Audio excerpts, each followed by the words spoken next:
Hello friends, સ્વાગત છે તમારું અમારી ચેનલ ખાના પીના ફૂડ્સમાં। તો આજે આપણે બનાવીશું કેરીનો ટોપરા પાક।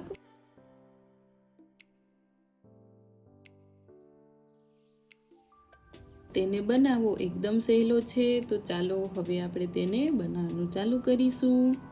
તો સૌથી પહેલાં આપણે એક પેન લઈ લેશું। પેનમાં 2 ચમચી જેટલું ઘી એડ કરીશું અને ત્યાર પછી આપણે તેમાં એક મોટો વાટકો જેટલું ટોપરાનું ખમણ એડ કરી દેશું।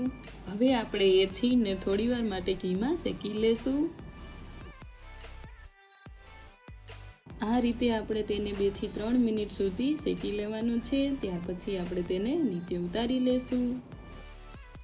ફરી આપણે એ જ કઢાઈ લઈ લેશું અને ત્યાર પછી એ કઢાઈમાં આપણે 1 વાટકી જેટલું કન્ડેન્સ મિલ્ક એડ કરશું અને તેને થોડું મિક્સ કરી લેશું। હવે આપણે તેમાં 1 વાટકી જેટલો કેરીનો પલ્પ એડ કરીશું અને ત્યાર પછી આપણે એ બંને વસ્તુને એકદમ સારી રીતે પકવી લેશું। આપણે તેને આ રીતે હલાવતા જઈશું અને તેને 4 થી 5 મિનિટ સુધી પકવી લેશું।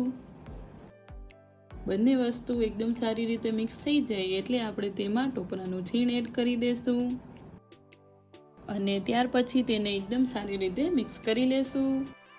જો આ ટાઈમે તમારે ફ્લેવર માટે એલચી પાવડર એડ કરવો હોય તો તમે એડ કરી શકો। ટોપરું એડ કર્યા પછી આપણે તેને 4 થી 5 મિનિટ સુધી પકવી લેશું। આ રીતે તેમાંથી ઘી અલગ થઈ જાય ત્યાં સુધી આપણે તેને પકવી લેવાનું છે। હવે આપણે તેને નીચે ઉતારી લેશું। ત્યાર પછી હવે આપણે તેને સેટ થવા માટે એક થાળીમાં કાઢી લેશું અને હવે આપણે તેને તાવીથાની મદદથી આ રીતે સેટ કરી લેશું। જો તમારે તેને આ રીતે સેટ ના કરવું હોય તો તમે તેના લાડવા પણ બનાવી શકો।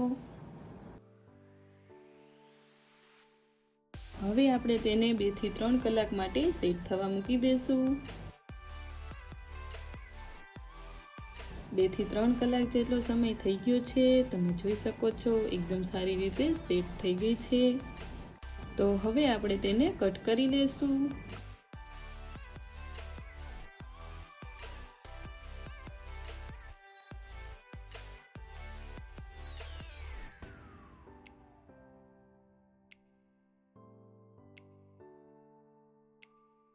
તો તૈયાર છે કેરીનો ટોપરા પાક। હવે આપણે તેને એક પ્લેટમાં સર્વ કરી લેશું। તમે આ કેરીની સિઝનમાં એક વખત આ રીતે કેરીનો ટોપરા પાક જરૂરથી ટ્રાય કરજો। ખૂબ જ સરસ બને છે અને નાના બાળકોને તો બહુ જ ભાવશે। તમને આ રેસીપી કેવી લાગી એ કોમેન્ટ કરીને જરૂરથી જણાવજો।